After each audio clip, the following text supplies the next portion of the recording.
Hello everyone, it's Fred again from Notes of a Nomad, video number 216. Today I want to talk about Finland and maybe some of the things we can learn from Finland. For the seventh year in a row, Finland has been chosen to be the happiest nation in the world. Why? What are they doing? Well, there's a lot of reasons. Some have just been summarized as, they believe in community, and community is very important in Finland, and they do good deeds for each other. And they have a clear sense of purpose, etc. So you can look up articles, and there's plenty of them, because just recently this has been announced that they've won this for the seventh year in a row.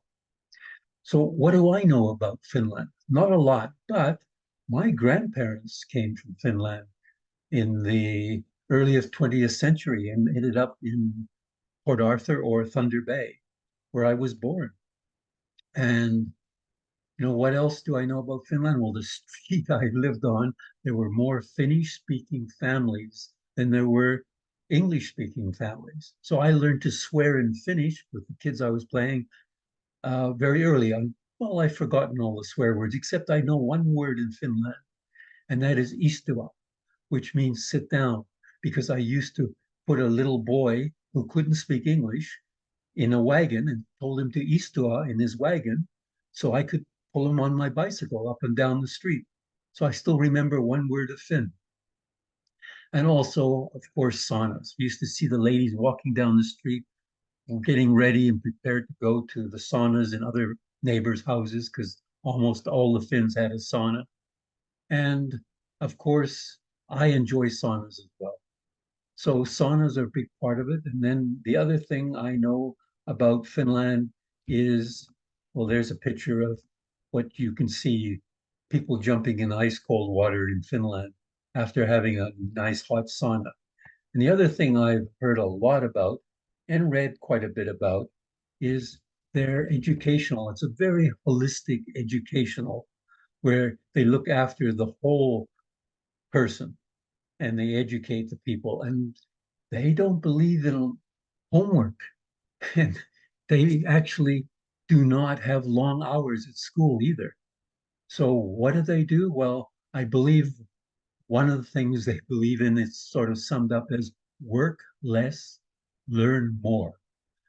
And if you ever want to study what's going on in Finland education, there's many books and many articles about the Finnish educational system and how well their students do without homework, etc.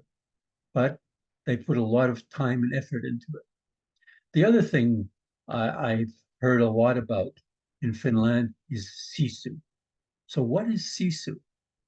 Well, Sisu is it's a way of a word that means very meaningful to the Finns. It's sort of their success into why they have happiness and success in life.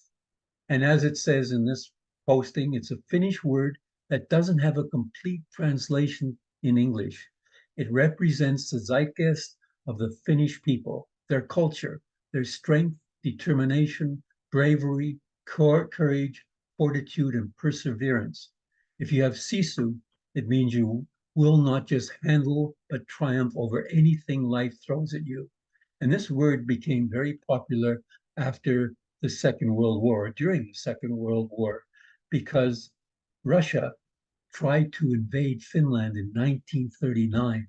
And during the 1939-1940 war, Finland stopped the Russian from invading them. So that's very well known in the world. And that's when the word Sisu became popular in the English language around 1940, when they realized what the Finns had done to the Russian army. So it represents the Finnish spirit, and it's something that we can learn something a lot about, can unlock our potential if we have Sisu in our life. We get grit. We don't give up.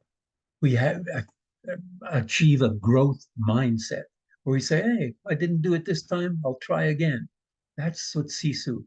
So wishing you and your family and friends lots of love and laughter, and maybe you can help others and they can help you find your Sisu. So, and that's probably one of the main reasons why Finland is the happiest nation in the world for 7 years in a row. So, adios, au revoir, until next time from Fred and Notes of a Nomad.